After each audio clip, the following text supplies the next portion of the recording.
Sejam muito bem-vindos a mais um podcast do Automóvel Clube Portugal. Eu sou o Francisco Costa Santos e hoje vamos falar sobre um tema muito particular, a cibersegurança. A internet é algo que utilizamos todos os dias, mas é preciso ter noção dos riscos que estão associados a isso.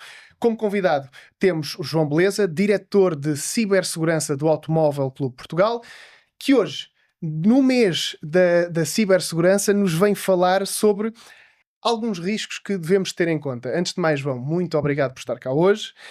E vamos começar por uma notícia que foi a Polícia Judiciária, só este ano, já efetuou mais de 250 detenções de crimes informáticos. A internet é algo que utilizamos todos os dias, mas as pessoas têm noção, metade das pessoas que utiliza têm noção dos riscos que estão associados? Bom, olá, e obrigado pelo convite. É uma excelente pergunta. A questão começa. Hoje em dia, muito se fala de literacia financeira e pouco se fala da literacia digital. Qualquer pessoa, para ter uma carta de condução, para ter um carro para poder conduzir, tem que ter uma carta de condução. Qualquer pessoa vai para, hoje em dia, graças a Deus, para a universidade Uhum. e começa a trabalhar com computador muito cedo, mas não existe efetivamente um programa de sensibilização ou de segurança nacional relativo à segurança informática. Começa-se a programar nas escolas, começa-se a ter acesso à internet na adolescência ou até na infância, mas não existe nada mais a não ser o bom senso e o acompanhamento de familiares, porque até a própria educação, os próprios professores não estão devidamente preparados para a nova realidade, que já não é assim tão nova, que já vem muito atrás. Exatamente. O que leva a que cada vez mais existam novos riscos, novas ameaças, e este número que saiu agora desta notícia, a mim revela-me três coisas. Revela-me o crescimento que o CERT.pt, portanto, o Centro Nacional de Cibersegurança, nos seus dados oficiais, no seu reporte de incidentes, tem identificado um crescimento para o triplo do número de ataques confirmados Ok. em Portugal. Portanto, há uma escalada evidente do número de ataques. Por outro lado, também revela que as nossas forças, as nossas autoridades, também estão melhor preparadas do que há uns anos atrás e tem sido um tema, cada vez estamos melhor preparados para a investigação e para a atuação a seguir. Só para finalizar, há um terceiro tema que é um equilíbrio que, a meu ver, faz sentido existir entre a privacidade e a segurança, Ok. que é este número é volumoso, efetivamente, representa um trabalho excelente das nossas autoridades, seja o Centro Nacional de Cibersegurança, que é a entidade oficial em Portugal, que seja da Polícia Judiciária, seja até do Ministério Público, mas deixa-me ver que há aqui um problema que é o cibercrime, é um problema transfronteiriço. Portanto, não se adequa unicamente ao território nacional, pode ter inúmeras origens. Logo, o tempo de investigação, que já por si é técnica, Claro. demora muitas vezes mais tempo do que aquela que, por exemplo, a lei dos metadados, a famosa lei dos metadados, advoga e requer que as autoridades cumpram, porque as coisas realmente demoram muito tempo, às vezes, a ser devidamente analisadas, investigadas e o processo seguir. Portanto, revela três coisas, basicamente.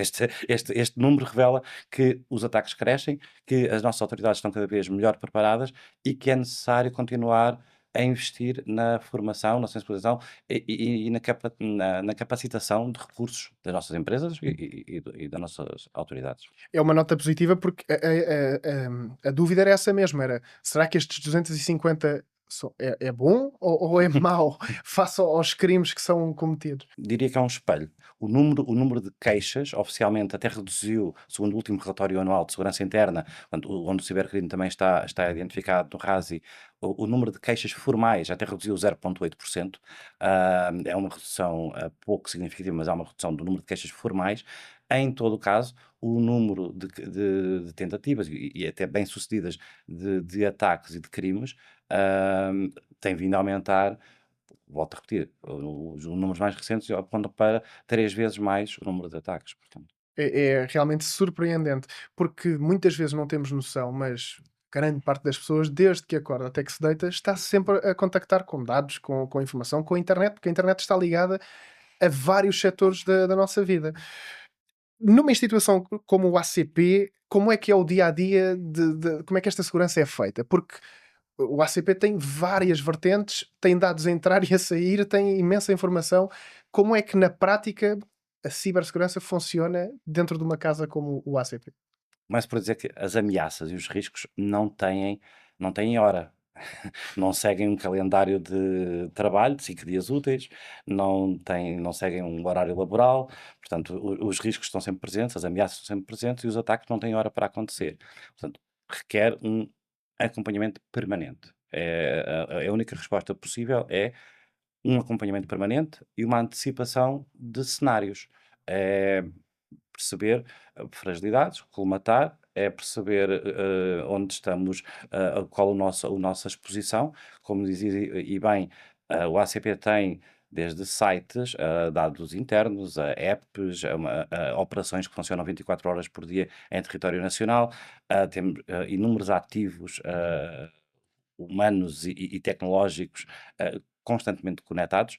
As entradas são muitas, não é? As entradas são muitas, os meios, são muito dispersos para se adequarem à realidade que é necessária. Portanto, quem está nas operações, na rua, na assistência na estrada, tem necessidades obviamente diferentes de quem está, por exemplo, na nossa medição de seguros, no ACP Viagens, são necessidades e ter requisitos legais, inclusive, diferentes, que temos que cumprir, porque hoje em dia a cibersegurança não passa apenas pela segurança, mas passa muito pela conformidade, por o demonstrar, e tudo isto requer um acompanhamento, literalmente 24/7, exatamente como as nossas operações.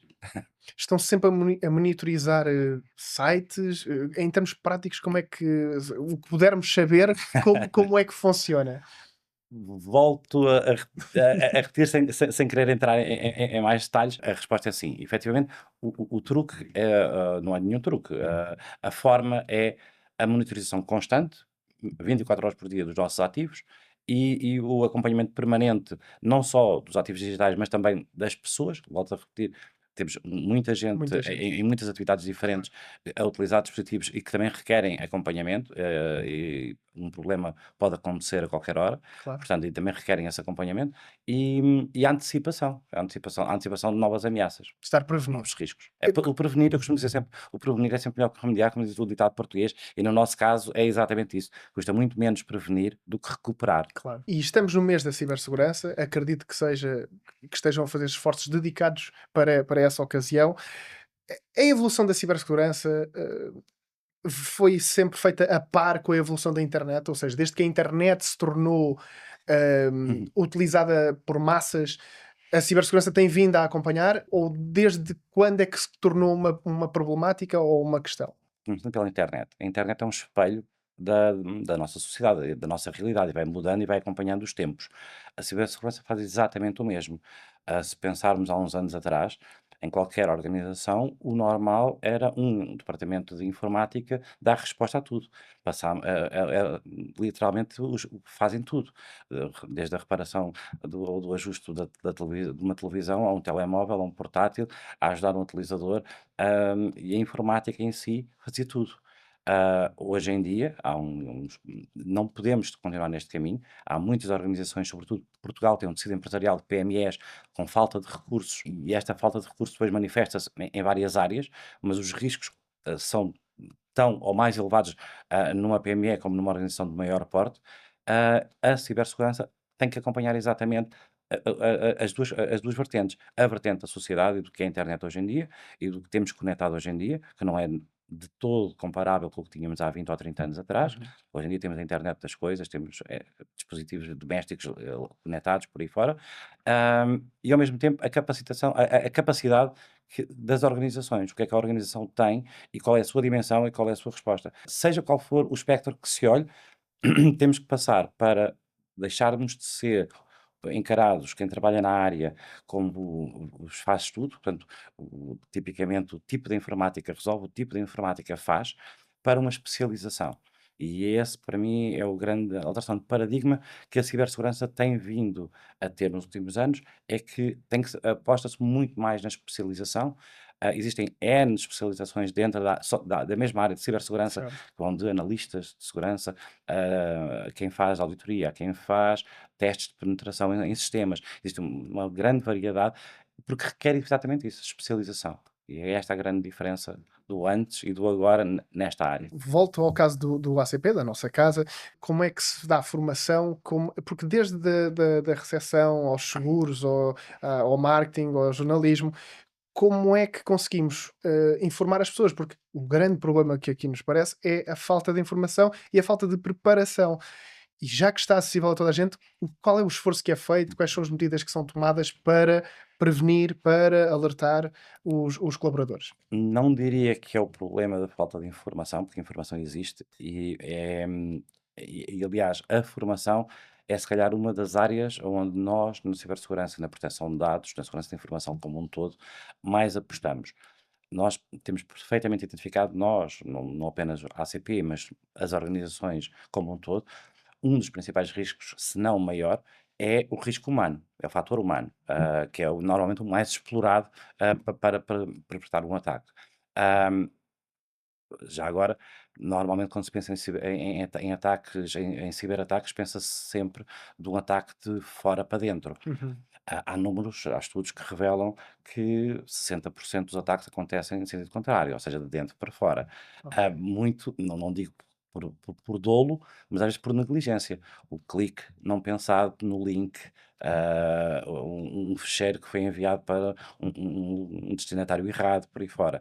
Portanto, isso representa, por si só, também um ataque. Uhum. Pode representar, por exemplo, dados pessoais a serem comunicados a terceiros não autorizados.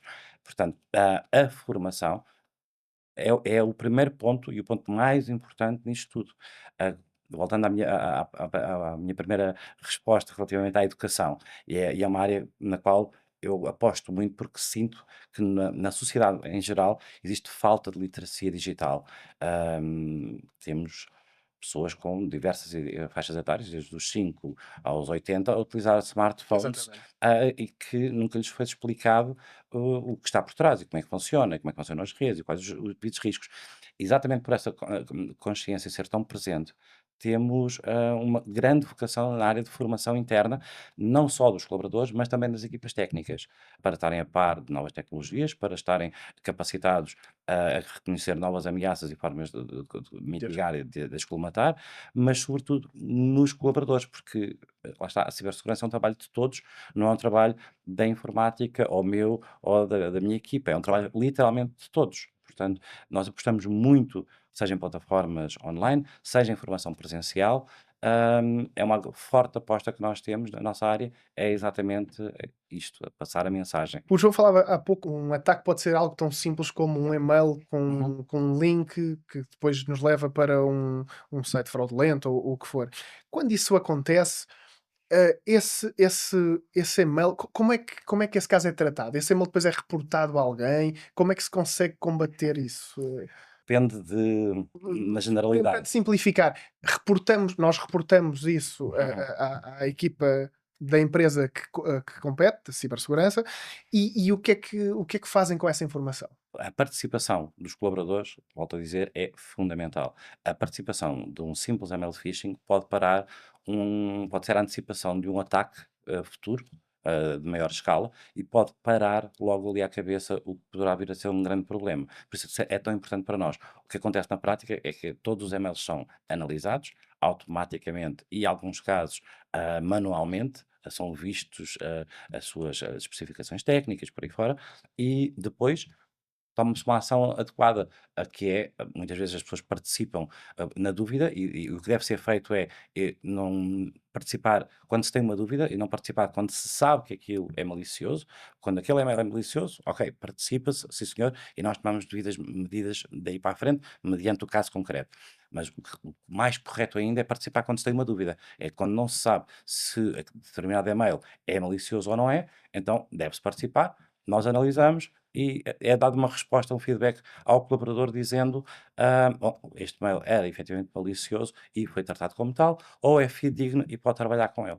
Falava que são analisados automaticamente. Tem alguma ligação com a inteligência artificial, já que agora está cada vez mais presente na nossa vida, é mais uma ferramenta que temos. Consegue-nos ajudar de alguma forma? Existem sistemas ou a inteligência artificial vem dificultar a nossa segurança informática? Ambos, ambos, ambos, ambos. A inteligência artificial levanta uma série de novos desafios. É mais um risco a ter em conta. Os riscos são cumulativos. Nós vivemos numa era em que continuamos a ter sistemas operativos como o Windows 10, o Windows XP, que o Windows 10 que é presente para toda se calhar para a generalidade das pessoas, mas que oficialmente até acabou o seu suporte agora, pela Microsoft, esta semana. Portanto, continuamos a ter riscos como obsolescência de dispositivos, de softwares por aí fora, software legado com décadas que é complicado de se mexer por aí fora. Eh, e agora temos um acumular de novos desafios, de novos riscos, onde a inteligência artificial é mais um, e se calhar o mais presente e o mais premente, até muito pela comunicação social e por estar nas mãos de toda a gente e toda a gente utilizar. O que vai trazer um pouco a generalização, a democratização, entre aspas, também do lado B, do lado do cibercrime.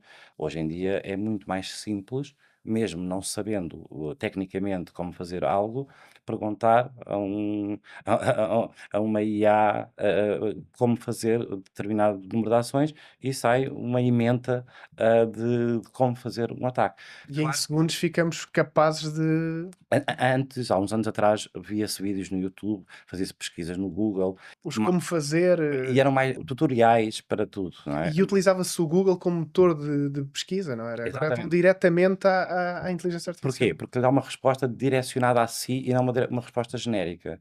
E o que dificulta, porque deixamos de ter passamos a ter um canal disponível a milhões, que pode ser utilizado, tal como a internet Uhum, sempre foi, não é? Para o bem ou para o mal, como claro. tudo na vida. Mas levanta uma série de novos desafios, ao qual nós temos que responder com um equilíbrio de balança, que é, ok, utilizamos a IA para costumo dizer, para o lado A, para o lado do bem, para o lado da defesa, e temos que recorrer também àquilo que nos é possível, que nos ajuda a dar resposta a estes novos desafios, Claro. nomeadamente, por exemplo, no caso da análise de e-mails.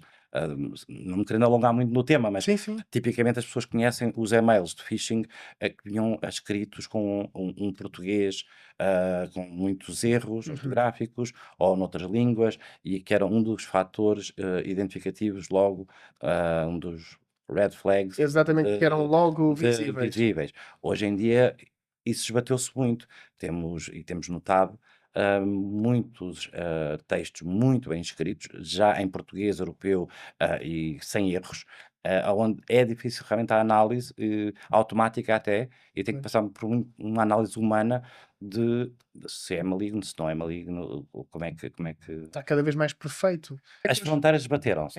até com as próprias chamadas de telefone Uhum, falsas. uhum. Nós facilmente identificávamos os números porque eram números muito estranhos, atualmente são números normais, Sim, parecem-nos ser sim. números que utilizamos. Se antigamente a internet era algo de um computador fixo, hoje em dia já a temos no nosso bolso, no nosso pulso e no nosso carro, porque Uhum, os carros estão completamente tecnológicos, uhum, ainda para mais agora com estes carros 100% elétricos, em que nem existem cabos de acelerador, os carros aceleram por mecanismos eletrónicos. Qual é o grande risco de tornar uma máquina tão poderosa como um automóvel, que pode ser uma arma? Quais são os riscos que a cibersegurança enfrenta nesse tema? uhum, Já que estamos no Automóvel Clube de Portugal e utilizamos muitos automóveis elétricos e é algo que faz parte das nossas vidas. uhum. Bom, a indústria automóvel é uma indústria segura. É uma indústria por si segura, que cumpre fortíssimos estándares de segurança antes de disponibilizar qualquer veículo para o mercado.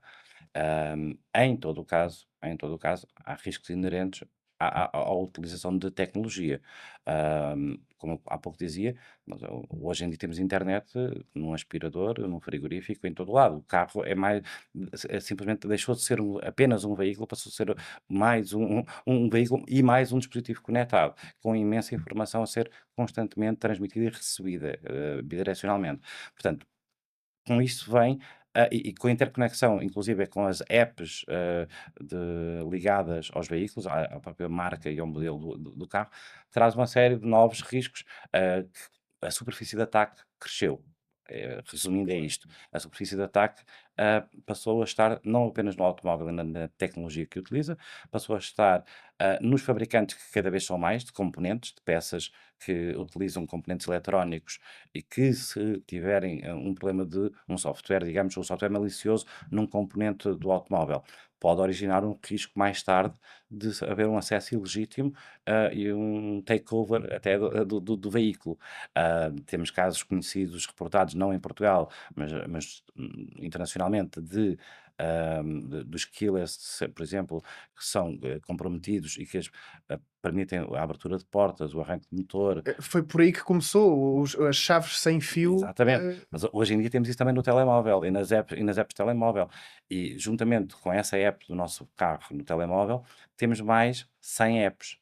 E muitas vezes o problema até pode não estar naquela app, mas estar noutra app que Que que infecta. ajuda a comprometer aquela. Ou aquela própria app ser comprometida não da origem, mas por uma atualização que se decide fazer não nas lojas oficiais, mas através de um link que se recebe e que diz: "Vou descarregar esta atualização de software por outro meio", e isso pode comprometer efetivamente a app, que originalmente é segura, mas que depois, a partir daí, pode estar comprometida, permite inúmeros riscos que vão desde da abertura ao fecho de portas E os a carros autónomos que conseguem andar de forma independente, mas é bom saber que, ao mesmo tempo que estes riscos aumentam, também a segurança aumenta. claro. Portanto, Sim, há o número de controlos também aumenta. Efetivamente, o número de controlos aumenta. O número de especificações, então, na Europa, com a legislação tão apertada que todas as semanas quase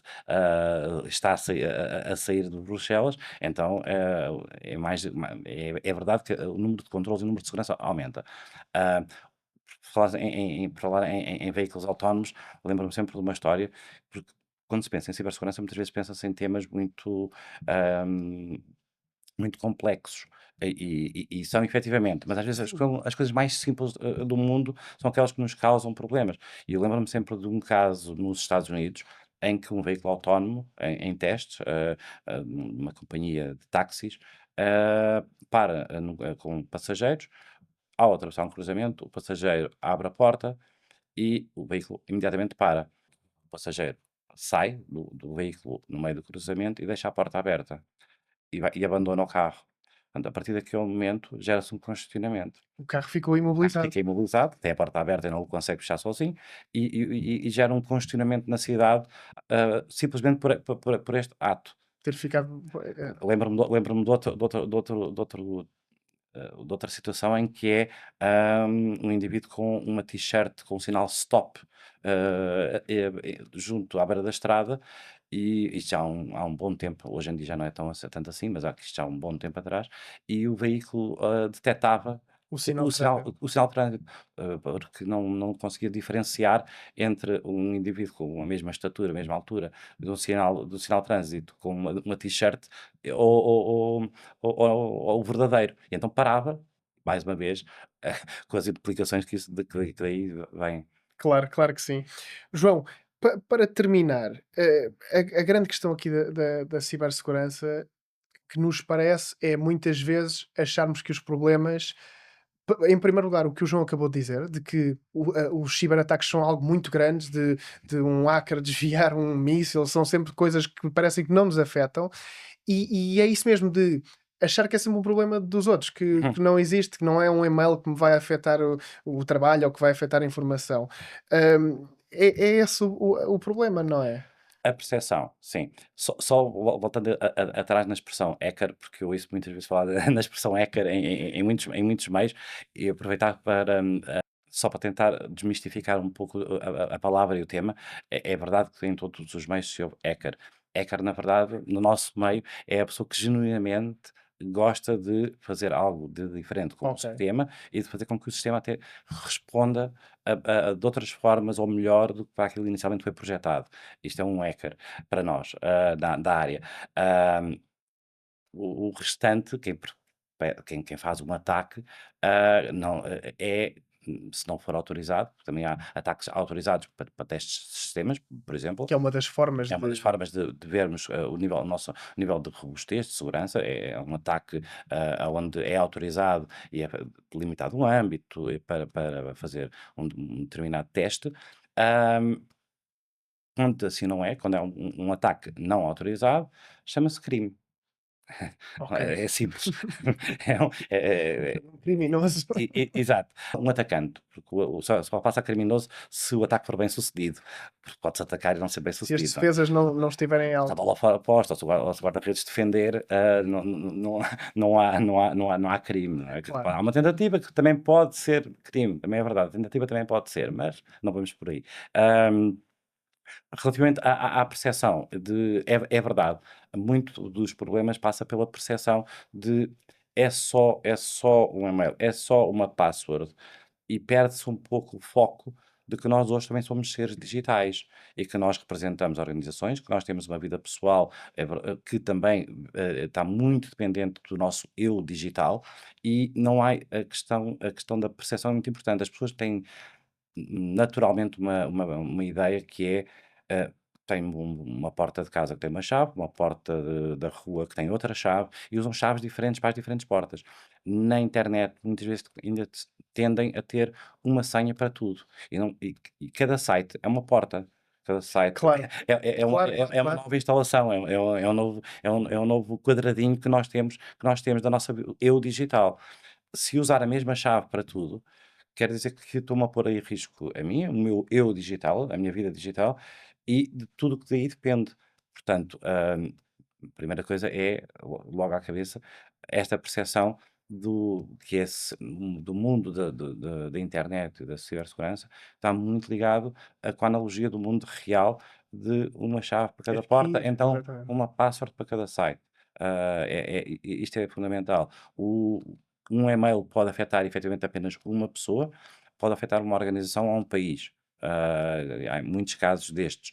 O afetar apenas uma pessoa nunca é o afetar apenas, porque o afetar apenas pode implicar algo que no fim do dia pode-se revelar um roubo de identidade, Pois. e alguém estar a usar a nossa identidade de uma forma fraudulenta e criminosa. E estamos aqui a pôr em causa muita coisa.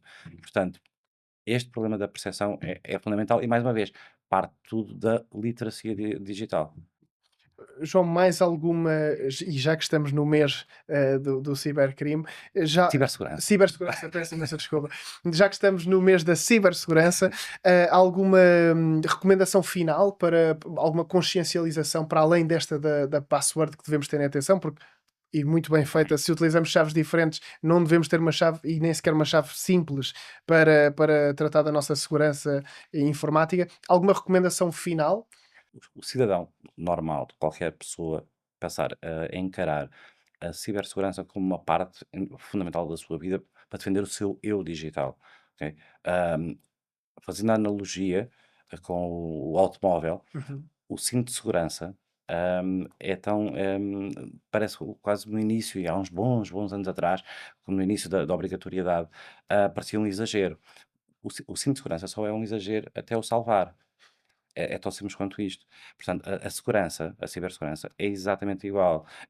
Parece exagerada até o momento em que é realmente necessária, e salvar. O princípio não é da cibersegurança, é da segurança como um todo.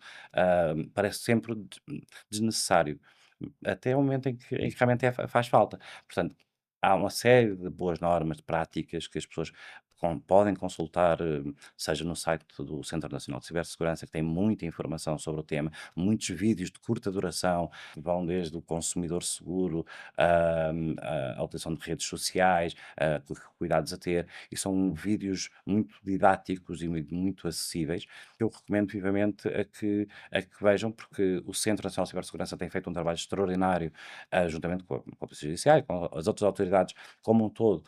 A comunidade, entra e ajuda-se muito, e isso é um facto. Nós sentimos um pouco como os médicos quando são chamados, quando existe um problema, em comunidade tentamos resolver e ajudar-nos, mas a principal ajuda tem que vir de cada um de nós, e essa ajuda só parte primeiro que tudo da nossa capacitação, de nós querermos aprender mais, também neste campo. João, muito obrigado por esta verdadeira aula que nos ajuda aqui a desmistificar este tema que parece à partida ser algo muito complexo, mas que está presente em praticamente tudo o que fazemos, porque a conectividade é cada vez maior, temos casas completamente Uhum, conectadas, os carros, bem, enfim, tudo na sociedade hoje em dia utiliza um pouco de internet. Muito obrigado prazer pelo foi seu meu. tempo e obrigado também a quem nos ouviu e está agora mais esclarecido. Se quiser ouvir este ou outros podcasts, basta passar no site do Automóvel Clube Portugal, na secção dos podcasts, ou ainda no Spotify ou Apple Podcast. Muito obrigado.